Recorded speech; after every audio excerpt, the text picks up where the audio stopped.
Hello friend. तो कैसे हैं आप लोग। मैं उम्मीद करता हूं कि आप लोग स्वस्थ होंगे, मस्त होंगे और अपनी अपनी पढ़ाई में व्यस्त होंगे। तो दोस्तों, आज का जो हमारा चर्चा है, आज का जो हमारा लेक्चर है, वो क्लास 10th के फिजिक्स का पहला चैप्टर रिफ्लेक्शन ऑफ लाइट पर होने वाला है। ये एग्जाम के पॉइंट ऑफ व्यू से ये चैप्टर काफी ज्यादा इंपॉर्टेंट है। तो किसी भी टॉपिक को पढ़ने से पहले हम उस टॉपिक के बारे में समझेंगे कि वो टॉपिक पढ़ना क्यों जरूरी है।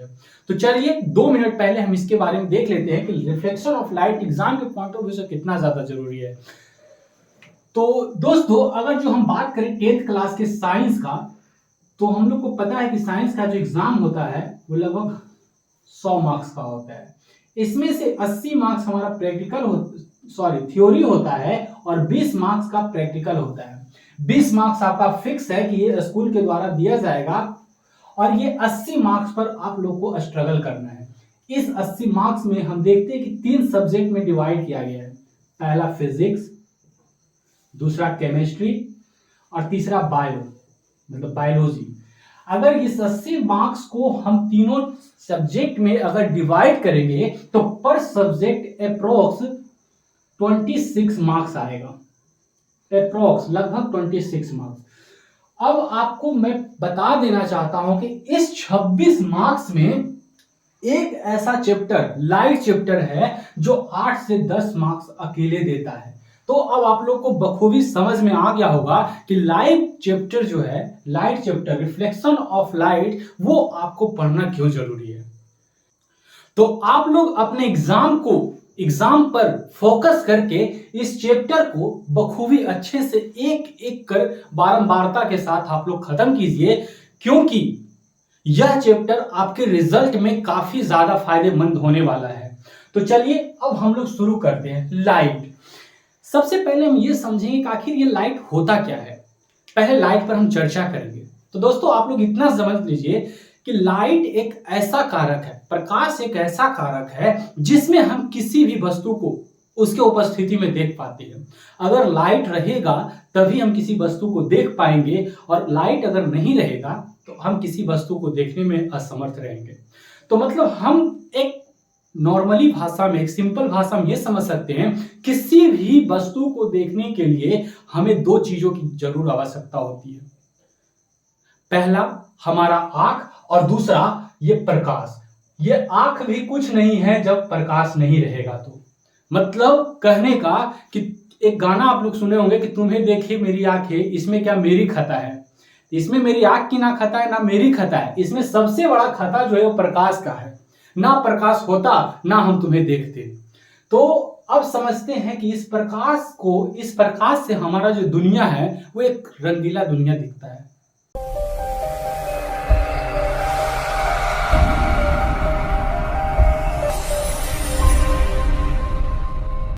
तो इस रंग भरी दुनिया में सबसे ज्यादा इंपॉर्टेंट जो रंगीन दिखने का चीज होता है वो प्रकाश से होता है। और ये प्रकाश, जिसको हम लोग श्वेत प्रकाश के नाम से जानते हैं, श्वेत प्रकाश जो व्हाइट लाइट के नाम से जाना जाता है, इसमें कुल 7 रंगों का कॉम्बिनेशन होता है। वो भी हम आगे चर्चा करेंगे। जब स्पेक्ट्रम पढ़ेंगे तो उसमें हम लोग देखेंगे कि वो 7 रंग किस तरह से विभक्त होता है। मतलब ये जो सूर्य से आने वाला प्रकाश है वो हमें श्वेत प्रकाश के नाम से जानते हैं, लेकिन उसमें 7 रंगों का मेल होता है। तो इसी प्रकाश में सबसे पहले हम प्रकाश का नेचर को जानेंगे, फीचर को जानेंगे कि क्या आखिर गुण होता है प्रकाश का। तो कुछ ऐसे गुण हैं जो 10th क्लास में पॉइंट के तौर पर आप याद कर सकते हैं, क्योंकि वो डायरेक्टली रूप में क्वेश्चन ऑब्जेक्टिव या सब्जेक्टिव में पूछता है। कुछ नेचर जो होते हैं प्रकाश के, उस नेचर को हमें समझना बहुत जरूरी होता है। तो सबसे पहला नेचर जो होता है, प्रकाश एक ऊर्जा का स्रोत है। ऊर्जा एक ऐसा चीज होता है जो ना तो कभी निर्माण होता है और ना ही कभी खत्म होता है। तो ये प्रकाश जो है वो भी एक ऊर्जा का स्रोत है। हमारे पृथ्वी पर सबसे बड़ा जो ऊर्जा का स्रोत है, प्रकाशीय ऊर्जा का जो स्रोत है, वो सूर्य है। ये हुआ प्रकाश का सबसे पहला नेचर। अगर हम दूसरे नेचर का बात करें तो यह प्रकाश जो होता है हमेशा छाया बनाता है, शैडो बनाता है। शैडो का निर्माण हमेशा प्रकाश की उपस्थिति में ही होता है। दूसरी चीज, ये जो छाया का निर्माण होता है हमेशा प्रकाश के स्रोत से अपोजिट दिशा में होता है। छाया का जो निर्माण होगा वो जिस स्रोत से, जिस दिशा से प्रकाश का आगमन होगा उसके विपरीत दिशा में छाया का निर्माण होता है। तीसरा नेचर जो होता है प्रकाश का, वो हमेशा सीधी रेखा में गमन करता है। प्रकाश कुछ कुछ कंडीशन ऐसे भी होते हैं जिसमें वो सीधी रेखा में गमन तो करता है, साथ साथ वक्र रेखा में भी गमन करता है। वो आगे का जब टॉपिक हम पढ़ेंगे तो उसमें समझेंगे। लेकिन अधिकतर कंडीशन ऐसा लागू होता है कि प्रकाश जो होता है वो हमेशा सीधी रेखा में ही गमन करता है। प्रकाश का जो स्पीड होता है निर्वात में, निर्वात कहने का मतलब वैक्यूम, जहां पे हवा नहीं है, प्रकाश का स्पीड सर्वाधिक जो नापा गया है वो निर्वात में होता है। मतलब एक सेंस में हम ले सकते हैं कि अंतरिक्ष में जो प्रकाश का चाल होता है वो सबसे ज्यादा होता है, लगभग 3 × 10⁸ मीटर पर सेकेंड, या फिर इसी को हम दूसरे शब्दों में कह सकते हैं 3 लाख किलोमीटर प्रति सेकेंड के रफ्तार से प्रकाश का चाल निर्वात में होता है। इन सभी नेचर के अलावा प्रकाश के कुछ ऐसे नेचर भी है जिनको हम आगे पढ़ते हैं। जैसे प्रकाश एक विद्युत चुंबकीय तरंग है। विद्युत चुंबकीय तरंग, जब तरंग का जब हम चर्चा करेंगे, जब तरंग हम वेव जब पढ़ाएंगे तो वहां पे हम आपको बताएंगे कि तरंग 7 प्रकार का होता है। उसमें से एक प्रकाश का नेचर होता है जो विद्युत चुंबकीय तरंग होता है। प्रकाश विद्युत चुंबकीय तरंग होता है, साथ ही साथ प्रकाश एक ऐसा कारक है जो निर्वात में भी गमन करता है। जैसे हमारा आवाज आप तक पहुंच रहा है तो इसमें सबसे बड़ा जो सहयोग इसमें कर रहा है वो हवा कर रहा है। हवा इसमें माध्यम का काम कर रहा है कि हमारे द्वारा जो आवाज निकाला जा रहा है वो आप सुन पा रहे हैं, इसमें सबसे बड़ा माध्यम का काम कर रहा है हवा। अगर हवा ना होता तो हमारा आवाज आप तक पहुंचता नहीं। लेकिन प्रकाश को गमन करने में, प्रकाश को चलने में किसी भी माध्यम की आवश्यकता नहीं होती है।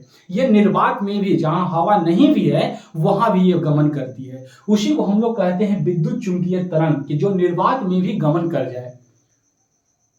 इसके बाद कुछ कुछ नेचर ऐसे भी होते हैं प्रकाश के, जैसे परावर्तन का नियम, अपवर्तन का नियम, ध्रुवन का नियम, विवर्तन, प्रकीर्णन। इन सबको पढ़ना काफी ज्यादा जरूरी होता है, क्योंकि लाइट चैप्टर शुरू किए या लाइट चैप्टर का स्टार्ट हुआ और ये सभी टॉपिक को पढ़े ना, ऐसा हो नहीं सकता है। इस प्रकाश के परावर्तन में भी हम आप लोगों को ये सब सारा नेचर जो प्रकाश का होता है वो सभी को हम कंप्लीट करवाएंगे। अब इसमें हम आगे पढ़ते हैं प्रकाश का स्रोत। स्रोत हम उसे कहते हैं जहां से हमें किसी चीज की प्राप्ति होती है, उसे स्रोत कहते हैं, सोर्स कहते हैं। तो ये प्रकाश का जो स्रोत होता है वो हमें पृथ्वी पर जो प्राप्त होते हैं ये 2 तरीके से होते हैं। एक ऐसे सोर्स होते हैं जो प्राकृतिक रूप से प्राप्त होते हैं, और एक ऐसे सोर्स जो है वो मानव निर्मित है। मानव निर्मित मतलब कि वो जो मानव के द्वारा निर्माण किया गया वस्तु है, उससे जो हमें प्रकाश की प्राप्ति होती है उसे मानव निर्मित प्रकाशीय स्रोत कहते हैं। तो हम बात करते हैं प्राकृतिक स्रोत का, तो सबसे बड़ा पृथ्वी पर जो प्राकृतिक स्रोत है प्रकाश का वो सूर्य है। इसके बाद मानव निर्मित का बात करें कि मानव निर्मित ऐसे वस्तुओं को बताएं जो प्रकाश उत्सर्जित करता है, जिससे प्रकाश की प्राप्ति होता है। तो ऐसे बहुत सारे वस्तु हैं, जैसे बल्ब हो गए, ट्यूबलाइट हो गए, मोबाइल हो गए, मोमबत्ती हो गए, लालटेन हो गए। ये सभी सारे वस्तु जो होते हैं प्रकाश अपने से निकालते हैं और उनसे प्रकाश हमें प्राप्त होता है। तो ये सभी वस्तु जो हो गए, बल्ब हो गए, जलता हुआ बल्ब, मोमबत्ती, ट्यूबलाइट, मोबाइल, ये सब मानव निर्मित ऐसे वस्तु हैं कि जो प्रकाश का स्रोत है। इसमें हम लोग देखते हैं क्या कि जितने भी दुनिया में वस्तु हैं, मानव निर्मित वस्तु हैं, उन्हें 2 तरह में बांटा गया है, 2 तरीके में बांटा गया है। सबसे पहला प्रदीप्त वस्तु और दूसरा अप्रदीप्त वस्तु। प्रदीप्त वस्तु कहने का मतलब कि लुमिनस ऑब्जेक्ट, वैसे ऑब्जेक्ट जो प्रकाश का उत्सर्जन करें, मतलब कि जो खुद से क्या करे, प्रकाश उत्सर्जित करे। मतलब जैसे हम अभी बताएं क्या कि ट्यूबलाइट है, ट्यूबलाइट से हमें प्रकाश की प्राप्ति होती है। मोबाइल हो गए, मोबाइल का फ्लैश लाइट जो होता है ना, उससे भी हमें प्रकाश की प्राप्ति होती है। मोमबत्ती, लालटेन, तो ऐसे वस्तु जिससे प्रकाश निकले उसे लुमिनस ऑब्जेक्ट या प्रदीप्त वस्तु कहते हैं। इसमें हम लोग मोमबत्ती रख सकते हैं, टॉर्च रख सकते हैं, लालटेन रख सकते हैं। ये सभी वस्तु कि जो जिससे क्या हो, प्रकाश की प्राप्ति हो, मतलब कि जिससे प्रकाश उत्सर्जित हो, उसे प्रदीप्त वस्तु की कैटेगरी में रखेंगे। और ऐसे वस्तु जिससे प्रकाश उत्सर्जित नहीं हो, जैसे आप ये बोर्ड देख रहे हैं, बोर्ड से किसी भी तरह का प्रकाश नहीं निकल रहा है, मतलब ये पेन हो गया, बोर्ड हो गया, या किताब कॉपी, कुछ भी ऐसे वस्तु जिससे प्रकाश की प्राप्ति नहीं हो रहा है, उसे अप्रदीप्त वस्तु, नॉन लुमिनस ऑब्जेक्ट्स कहते हैं। जैसे यहां पर कुछ एग्जांपल दे दीजिए, बुक, पेन, ईटीसी। ये सभी वस्तु को क्या हम लोग क्या कहेंगे? अप्रदीप्त वस्तु। मतलब कि जो प्रकाश का निर्माण करे, जो प्रकाश का उत्सर्जन करे, जो जिसके अंदर से प्रकाश निकले, उसे हम प्रदीप्त वस्तु कहेंगे, और जिसके अंदर से प्रकाश ना निकले उसे हम अप्रदीप्त वस्तु कहेंगे। इसके बाद हम अब देखते हैं अगला जो पॉइंट है वो प्रकीर्णन है। प्रकीर्णन क्या होता है? प्रकीर्णन हमें किसी भी वस्तु को देखने में सबसे बड़ा इंपॉर्टेंट रोल निभाता है। ऐसी जगह पर जहां पर सूर्य का प्रकाश डायरेक्टली वे में नहीं पहुंचता है, फिर भी हम किसी वस्तु को देख पाते हैं। जैसे हम एक रूम के अंदर पैक हैं, लेकिन दिन के समय क्या होता है कि जब हम गेट खोलते हैं या खिड़की खोलते हैं तो सूर्य का प्रकाश डायरेक्टली वे में हमारे रूम के अंदर आता नहीं है, फिर भी हम सभी वस्तुओं को साफ साफ देख पाते हैं। वो किसके वजह से? तो वो प्रकाश के प्रकीर्णन का जो नेचर होता है, इस नेचर के वजह से हम किसी वस्तुओं को जहां तक प्रकाश डायरेक्टली वे में ना पहुंच पाए, वहां भी हम वस्तुओं को देख लेते हैं। अब ये प्रकीर्णन होता क्या है, पहले हम उसको समझते हैं। तो देखिए बाबू, तो देखिए बच्चों, हमारे वायुमंडल में, हमारा जो एटमॉस्फेयर है, वायुमंडल है, उसमें बहुत सारे धूल कण बिखरे पड़े हैं। ये धूल कण जो होते हैं हमें नंगी आंखों से तो दिखते नहीं है, लेकिन एक इसका तरीका है देखने का।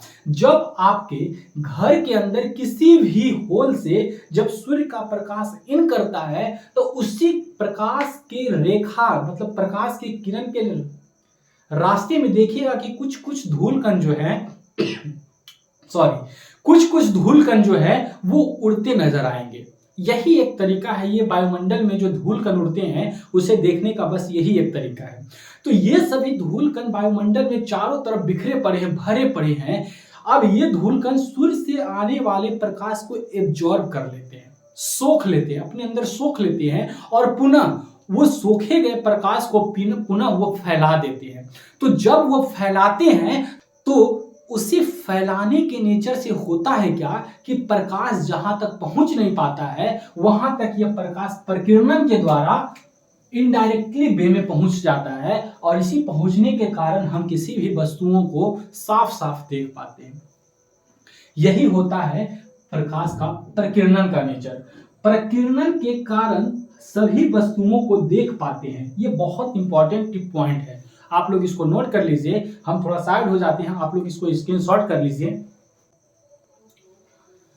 आगे का चर्चा हम अगले स्लाइड में करते हैं। बच्चों, दूसरे स्लाइड में हम टॉपिक को आगे बढ़ाते हैं, और इसमें हम सबसे पहला पॉइंट जो देखेंगे, किरण। किरण तुम सिर्फ मेरी हो, वो वाली किरण नहीं। ये किरण ऐसी किरण है जो सबकी है, किसी एक की नहीं, सबकी है। तो इस किरण को हम पहले समझेंगे। जब हमारी भी है और आपकी भी है तो समझ लीजिए इस किरण को समझना कितना जरूरी है। तो चलिए हम इस किरण को पहले समझते हैं, उसके बाद आगे हम चर्चा करते हैं। तो किरण कहते किसको है? तो किरण को समझने से पहले हम प्रकाश का स्रोत समझेंगे, जो कि हम पहले समझा दिए हैं कि जिससे भी प्रकाश का उत्सर्जन होता है वो प्रकाश का स्रोत कहलाता है। तो प्रकाशीय स्रोत से जब प्रकाश निकलता है और वो किसी दिशा में जब गमन करता है तो उस दिशा को ही किरण कहा जाता है। मतलब प्रकाश की दिशा को हम लोग किरण कहते हैं। मान लिया जाए, जैसे हम कहते हैं क्या कि ये हम लाइट टॉर्च जलाएं। अब ये टॉर्च को जब हम स्विच ऑन करते हैं तो इससे जो प्रकाश उत्सर्जित होता है, तो प्रकाश जब उत्सर्जित होता है तो वो एक दिशा में गमन करता है। तो जब ये दिशा में गमन करता है तो इसी दिशा को हम किरण कहते हैं। मतलब कहने का कि प्रकाश का जो गमन का रास्ता है, गमन का मतलब चलने का जो दिशा है, उस दिशा को हम लोग किरण कहेंगे। जब वो दिशा को हम सिंगल एरो से दिखाएंगे, जैसे कि हम किरण को डिनोट करने का एक तरीका है कि सिंगल लाइन लिख लीजिए और यह एरो बना दीजिए, यही होता है किरण का सिंबल होता है। तो जब ये सिंगल सिंबल होता है तो इसे हम किरण कहते हैं, लेकिन जब एक साथ बहुत सारी समूह में ये किरण जब चलता है तो उसे हम किरण पुंज कहते हैं, बीम ऑफ लाइट कहा जाता है। तो जब किरण सिंगल चल रही थी तब इसे हम किरण कहेंगे, लेकिन जब ये ग्रुप में चलने लगी तब इसे हम किरण पुंज कहेंगे, बीम ऑफ लाइट कहेंगे। अब ये बीम ऑफ लाइट जो होता है वो 3 प्रकार के होते हैं, किरण पुंज 3 प्रकार के होते हैं। सबसे पहला अपसारी किरण पुंज, दूसरा समानांतर किरण पुंज और तीसरा अभिसारी किरण पुंज। अपसारी किरण पुंज मतलब डाइवर्जिंग बीम, समानांतर किरण पुंज मतलब पैरेलल बीम और अभिसारी किरण पुंज मतलब कन्वर्जिंग बीम। तो इन तीनों बीम को हम समझेंगे पहले। तो अपसारी किरण पुंज कहने का मतलब कि वैसा प्रकाशीय स्रोत या वैसा प्रकाश का बिंदु जहां से प्रकाश निकल रहा है वो एक बिंदु से निकल रहा हो। मतलब प्रकाश किसी एक बिंदु से निकलकर आगे की ओर जब चल रहा है तो वो फैलता हुआ प्रतीत हो रहा है। जैसे अगर जो हम टॉर्च जलाते हैं तो जब टॉर्च जलता है तो उसका प्रकाश का जो सृजन होता है किसी एक बिंदु से होता है, बल्ब से होता है, लेकिन वो जैसे जैसे आगे जाता है वैसे वैसे वो फैलता चला जाता है। तो इस प्रकार को हम कहेंगे अपसारी किरण पुंज। जैसे आपको यहाँ हम डायग्राम बना के दिखा रहे हैं कि अगर जो हम एक टॉर्च को ले तो टॉर्च में जो लाइट होता है जब स्विच को ऑन करते हैं तो ये एक फैलता हुआ प्रतीत होता है। तो जब एक बिंदु से प्रकाश आगे की ओर जब गमन कर रहा है तो फैलता हुआ चला जा रहा है, तो इसे हम क्या कहेंगे, अपसारी किरण पुंज। प्रकाश की किरण एक बिंदु स्रोत से निकलकर फैलती चली जाती है, उसे हम अपसारी किरण पुंज कहते हैं। लेकिन दूसरा है समानांतर किरण पुंज। अब ये समानांतर किरण पुंज क्या होता है, तो प्रकाश का किरण एक दूसरे के समानांतर चलता हो, एक दूसरे के समानांतर, ना तो यहाँ फैलता हुआ प्रतीत हो रहा है और ना ही यहाँ पे फैल रहा है, ना तो प्रतीत हो रहा है ना तो फैल रहा है, बस एक दूसरे के पैरेलल में गमन कर रहा है। जब प्रकाश जब गमन कर रहा है तो एक किरण के पैरेलल दूसरा, दूसरा के पैरेलल तीसरा, मतलब कि एक दूसरे के पैरेलल चल रहा है, समानांतर चल रहा है। तो ऐसे किरण को हम लोग समानांतर किरण पुंज कहेंगे। और जस्ट लाइक अपसारी का उल्टा अभिसारी होता है। मतलब अपसारी कहने का मतलब कि जो एक बिंदु स्रोत से आगे की ओर जब किरण बढ़ रहा था तो वो फैलता चला जा रहा था, इसको हम अपसारी कह रहे थे। लेकिन उसी का उल्टा अपसारी होगा कि प्रकाश की किरण एक बिंदु पर आती हुई प्रतीत होती है, जस्ट लाइक ये। एक बिंदु पर आती हुई प्रतीत, तो इसको सिंबल हम लोग को देना बहुत जरूरी होता है। तब तो इस सिंबल से, इस एरो से ही तो पता चलेगा कि प्रकाश आ रहा है कि जा रहा है। सिंबल देना काफी ज्यादा जरूरी होता है। अब हमें पता चल रहा है कि इधर से प्रकाश आ रहा है और इस एक बिंदु पर मिल रहा है, एक बिंदु पर मिलता चला जा रहा है सभी प्रकाश की किरणें। तो इस तरह की एग्जाम्पल को हम लोग कहेंगे अभिसारी किरण पुंज। तो आप लोग देख लिए कि अपसारी किरण पुंज ये हुआ, अभिसारी किरण पुंज ये हुआ, और समानांतर किरण पुंज जब बोलेगा तो बस इस तरह से दिखा देना, लेकिन एरो को नहीं छोड़ना है।